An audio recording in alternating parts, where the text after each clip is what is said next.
já tivemos um contato diretamente com o FBI, nós fomos ao Washington, eu, o presidente da CPI, o relator, nós estivemos lá para conversar com a Procuradoria, como se fosse uma CVM, e também com o FBI, para que a gente pudesse mostrar para eles a documentação que nós tínhamos, junto com o procurador Ivan Marques. Ambos houve decisão liminar do Supremo Tribunal Federal em habeas corpus, para eximi-los da obrigação de comparecimento perante a CPI.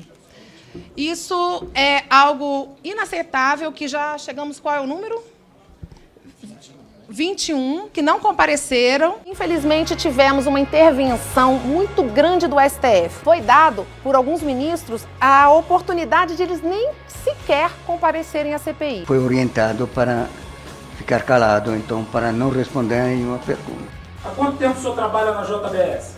Ficarei em silêncio, excelência. Como o senhor conheceu os irmãos Batista?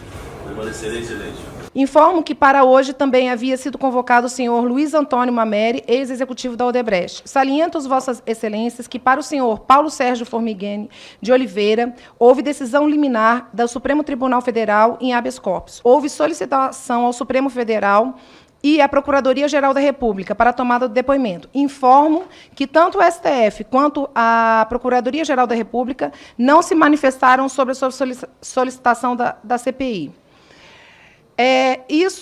Quero registrar aqui, mais uma vez, o nosso descontentamento em relação a mais 3 habeas corpus que nós estamos chamando essa semana. Todos eles foram concedidos habeas corpus. Na CCJ, Comissão de Constituição e Justiça, foi aprovado a nossa PEC, que vai analisar e modificar a Constituição Federal. Não podemos aceitar a intervenção do STF no Parlamento. Lembrando que no período de 3 meses nós tivemos 21 habeas corpus, todos eles, inclusive, blindando a família Batista, da JBS, pela segunda turma, a tão conhecida segunda turma, que é amiga dos empresários que desfalcaram o Brasil.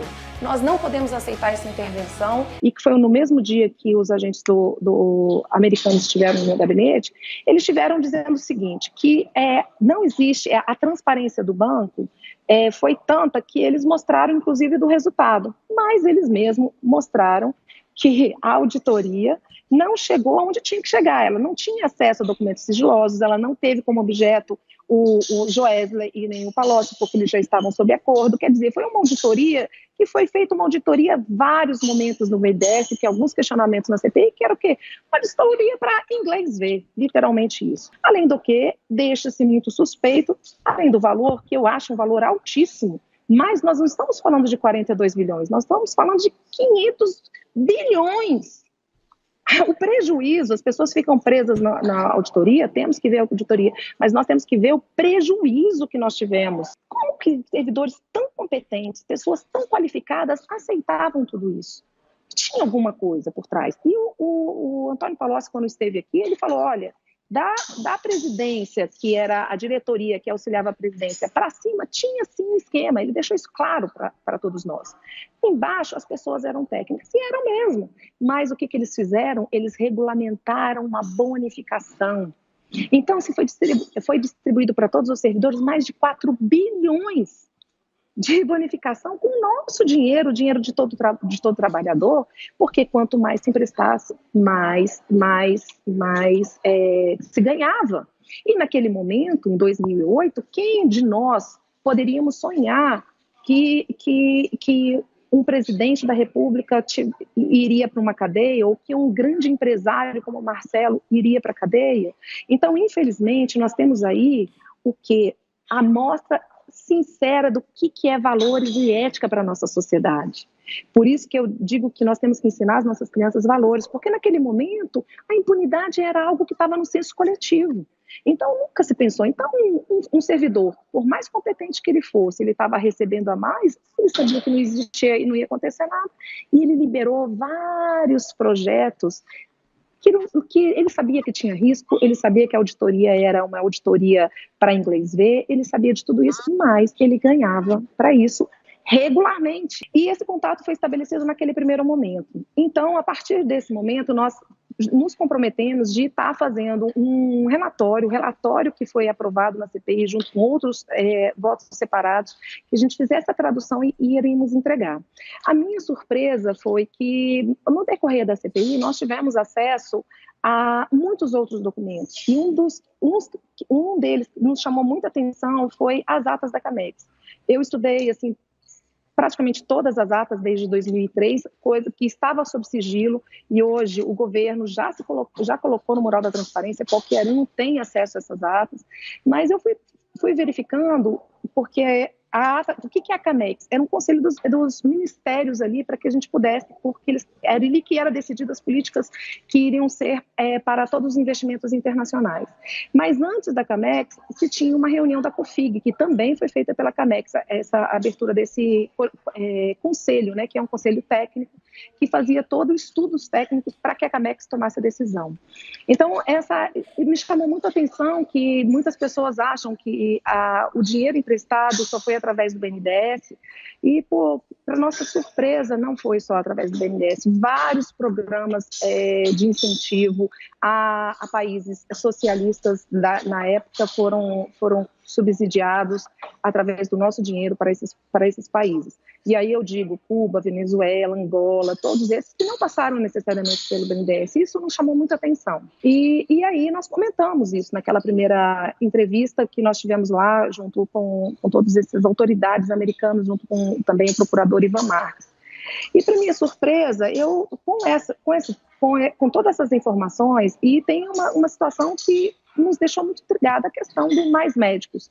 Porque lá nós tivemos conhecimento que existiam pessoas, médicos cubanos, e hoje autoridades, senadores americanos, que já estavam desde o começo do ano falando a respeito desse programa Mais Médicos, e inclusive falando de trabalho escravo. Por quê? Porque eles alegavam que tanto o governo quanto a OPAS foram coniventes com isso tudo. E a partir daí nós começamos a colher assinatura, conseguimos mais de 200 e poucas assinaturas no primeiro momento, para que a gente pudesse colocar uma CPI voltada exatamente para todos os valores que foram entregues a Cuba, e também trazendo essa questão dos mais médicos, que já está acontecendo nos Estados Unidos, essa investigação, desde janeiro de 2019. Né? Então, foi entregue todos os documentos que foram nos autorizados para que a gente pudesse entregar, e ficamos de exatamente fazer, ele se dispõe, como as investigações lá está muito mais avançada aqui no Brasil, eles se colocaram à disposição de também nos fornecerem documentos, inclusive fazer com que eu me encontre com esse senador, que é um senador que já traz essa bandeira há muito tempo, um senador que é de Miami, para que a gente possa fazer essa troca de informações e realmente esclarecer toda essa situação. Então, a gente percebe que existia, sim, um esquema orquestrado, uma política que foi mudada, inclusive, legislação para que ela acontecesse, e que é muito importante a gente dizer que, muitas das vezes, os atos a gente não consegue encontrar materialidade vamos dizer, do prejuízo. Mas que prejuízo é esse que nós estamos falando? Porque o prejuízo é que não houve desenvolvimento econômico do nosso país. Quantas micros e médias empresas poderiam ser beneficiadas com esses 50 milhões? Bilhões, é importante isso, 50 bilhões. Quantas pessoas poderiam, sim, estar desenvolvendo o país com empregos e com dignidade? Né? Então, é algo assim que eu tive alguns momentos assim até sair mesmo, porque eu vejo a naturalidade que eles falam a situação. Nesse outro dia que eu falei do seu Rubens, ele chegou a falar para a gente que naquele momento a ética é subjetiva e que ele não pensou naquele momento se ele poderia mudar do outro lado do balcão. Eu até tinha falado que eu não ia usar o meu tempo de líder naquele momento. Quando ele começou a falar que a ética era subjetiva e que hoje nós temos um compliance, eu fiquei muito indignada, porque ele estava sendo objeto usado por um grande poder para fazer esse desfalque da nossa nação. E é importante dizer que esse dinheiro emprestado era assegurado por nós mesmos. Então, de qualquer maneira, o Brasil estava envolvido na história. Inclusive, foi um requerimento meu, chamando a presença do Antônio Palocci, que não é uma presença que muitos da oposição não queriam. Então, ele já está aqui, já aprovado, nós estamos esperando só o tempo para chamá-lo. Semana que vem nós temos aí o Guido Mantega, também é uma pessoa assim que você vê a digital dele em vários aspectos, e nós estamos muito empenhados. Eu posso dizer que tem um grupo de parlamentares que está colocando isso como prioridade absoluta, estudando o caso, trazendo pessoas aqui para dentro do gabinete, estudando, entendendo, para que a gente possa mesmo mostrar e apresentar isso para a sociedade. Eu estou sendo incisiva nisso, porque eu entrei na política com uma defesa muito forte dessa nossa responsabilidade. O que é ética? Nós temos que ter essa responsabilidade com o nosso país, porque a repercussão disso, muitas pessoas ficam muito ligadas no dinheiro que foi desviado e quanto que ficou rico, mas isso é importante, mas o mais importante é o hospital que não funciona, é a criança que está entrando para o tráfico, é as consequências da corrupção, e isso é algo que me deixa muito triste, porque eu estou vendo aqui no Distrito Federal essa realidade, 400 mil desempregados, crianças com 6 anos usando crack,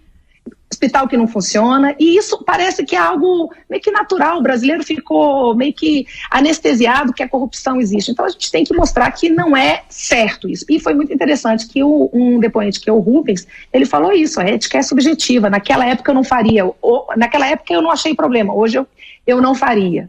Né? Eu até falo para ele assim, olha, você não faria, não é porque a ética mudou, porque a ética ela é a mesma, é porque agora as pessoas estão sendo presas.